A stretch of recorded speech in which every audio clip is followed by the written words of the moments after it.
Welcome back, guys. So this is the third and final part of this very video. If you've not watched the first and second, please make sure to watch it. Okay, it is well detailed. Now for the embellishments, if you don't know how to actually make loops, check my YouTube channel, okay, or check my other videos on Facebook, on my Facebook page, okay, at Golden Grace Millinery. You'll see it there. Now what I'm doing with this tape is that I'm trying to wrap around the fraying part of this 1-inch crinoline. Yes, I used a 1-inch crinoline to make the loops, like to form the loops. Now please, if you are wrapping yours with this abro tape, please make sure, and it's very important to wrap it so that it doesn't loosen out. Please make sure to shorten the length of the part that you wrapped, okay, so that it doesn't make you, like, it doesn't bring about unnecessary embellishment. Okay, so you can see I formed loops, and I didn't need to make this low to avoid my video being long and causing a fourth part. So I didn't make it slowly because I have videos on my channel, my YouTube page, and my YouTube channel, and on my Facebook page. I have videos there where I made loops, crinoline loops, okay, so you can watch it. So after forming the loops, I made 2 of the loops, and then I joined them together so that it can be fuller. So now guys, we are back to this point. Now still using my invisible thread, as you can see, still using my invisible thread, guys. I used these beads. Yes, these are crystal beads. This is the way it comes. It comes like one, like it comes like a rope with a, like it's in a rope. Yes, comes with like a strand, you understand. Yes, I bought it one like that. So this beading technique is very common, and like it's the simplest technique.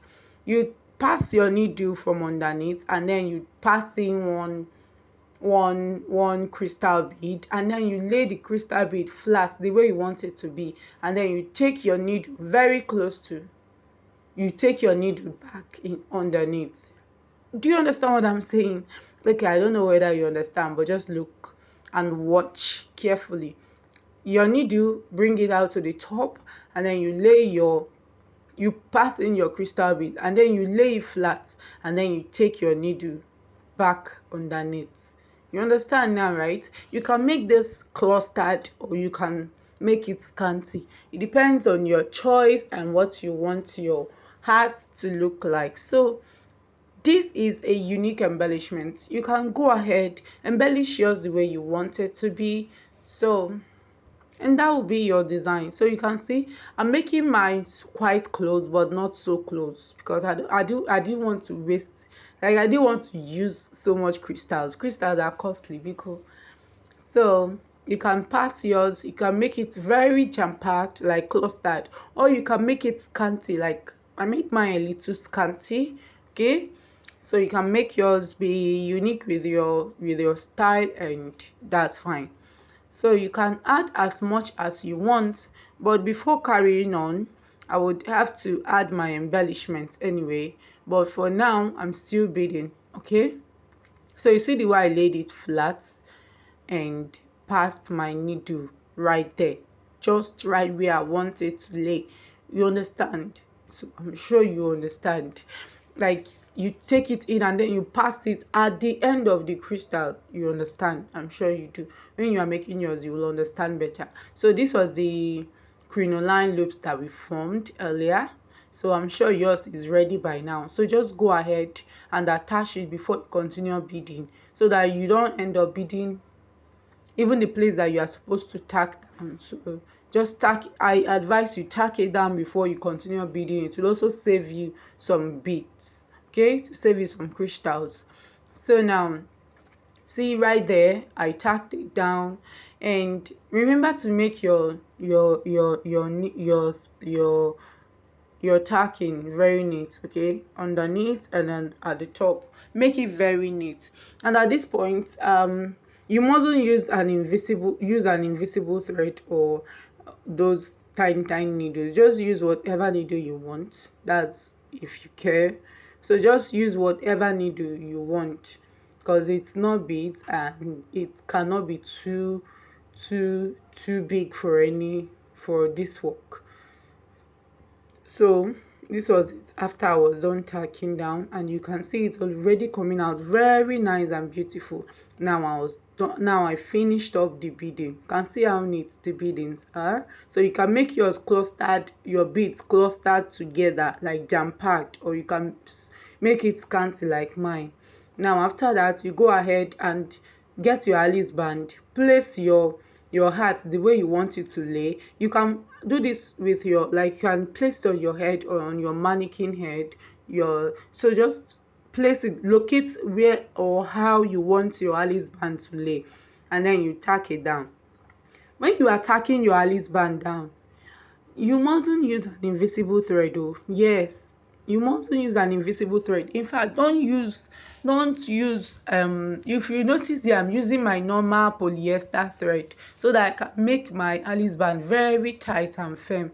So I didn't show us, because if you watch my other videos, you will notice that I have detailed videos on how to attach an Alice band, okay, with your needle and thread. So I didn't use glue. Don't use glue to avoid rough work. So you can see this elastic, I cut it out so that I can cover the underneath, like the Alice band underneath, the place where I did the tacking. So it's not so visible here because everything just black, and the feathers they are covering the stuff. But the feathers, this fascinator came out mighty, like it came out like achalogo. Yes. So continue with our work. Now this was what I said, to avoid unnecessary embellishment. See the part where I actually glued it, I should have shortened it at the tip there. So because of that, I had to add extra feathers. Now these are just the normal hand fan feathers anyway, right? Yes, the normal hand fan feathers. It's not this one that I used at the tip of the hat. So it's just the normal hand fan feathers, not the one I used around the edge. Okay, so I just added it. And guys, this is the final look. Have you liked this video? Have you watched this first and the second part? Have you subscribed to this channel? We drop not just fascinator tutorials, but also turban tutorials and many other hats and beautiful headpieces. Okay, like this video, share this video, and subscribe. Hit the bell icon when you subscribe so that you get notified whenever I upload a new video. So thank you so much for watching, and I hope you will recreate yours and make something lovely and even more beautiful. Thank you all, and see you in my next video.